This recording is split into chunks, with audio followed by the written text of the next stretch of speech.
Good morning, 7th grade. We are moving on to lesson 64. And make sure you tune in tomorrow. We will have, I have a surprise for you. So make sure you're getting your homework turned in. And you guys, most of you are doing a great job of doing that. We're going to go on to page 454. We're adding positive and negative numbers today. So if you look on the middle of page 454, we can summarize these observations with the following statements. The sum of two numbers with the same sign has an absolute value equal to the sum of their absolute values. Its sign is the same as the sign of the numbers. Number two, the sum of two numbers with opposite signs has an absolute value equal to the difference of their absolute values. Its sign is the same as the sign of the number with the greater absolute value. Number three, the sum of two opposites is 0.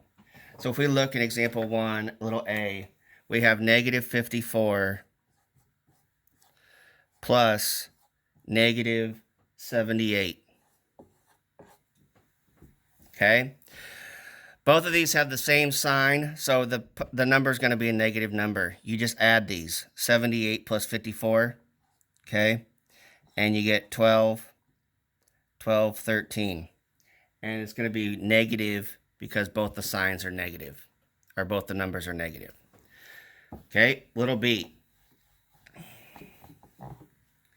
You have positive 45 plus negative 67. Okay, if you took the absolute value of both of these, okay, and subtract them, and then you go, the larger number has a negative sign, so your number is going to be negative. That's like the number 2 said, the sum of two numbers with opposite signs have an absolute value equal to the difference of their absolute value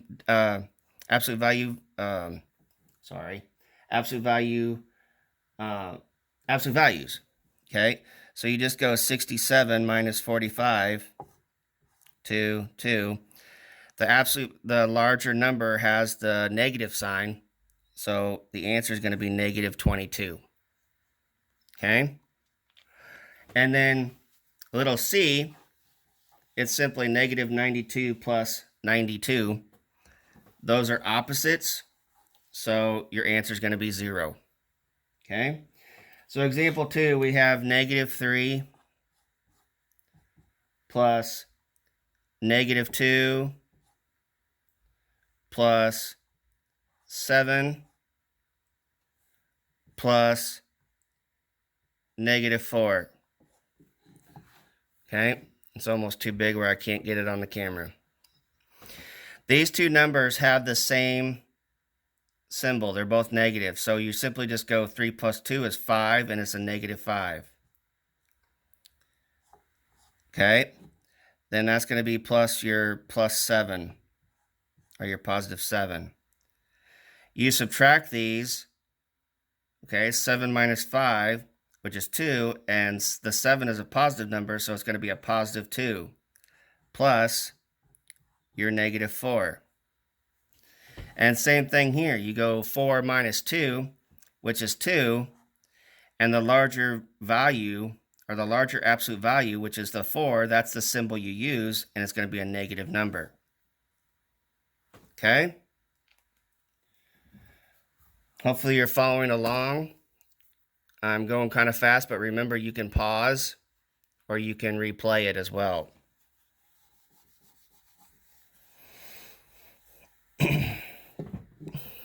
Example 3, you have fractions there. Negative 2 and 1/2 plus the negative 3 and 1/3. Remember, when we add or subtract fractions, we have to find a common denominator. Okay? So, in this case,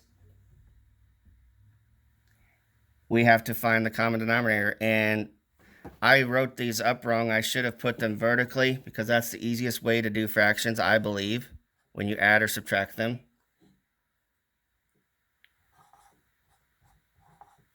And both of them are negative, so our answer is going to be negative. Okay? We know that. Now we got to find a common denominator. Well, we know that 6 is a common denominator. How do we get to 6 from 2? We multiplied by 3. How do we get from 6 to from 3? We multiplied by 2. Okay, we add these now, and it becomes 5/6. Add these, and they're both negative. -5 and 5/6. Okay. Now, just by looking at B, we're not going to do it on the board because I think you guys will be able to catch on to this very quickly. But just by looking at B, we know the larger value of those two numbers is the 7.24.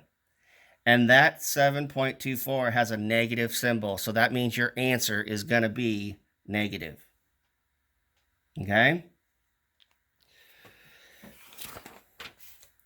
So, your assignment is going to be evens. And if I forget to tell you what your assignment is daily, every lesson is going to be evens. Okay? So have a great day. Please stay healthy. And I'll talk to you tomorrow. I'll give you your surprise tomorrow morning. Thank you.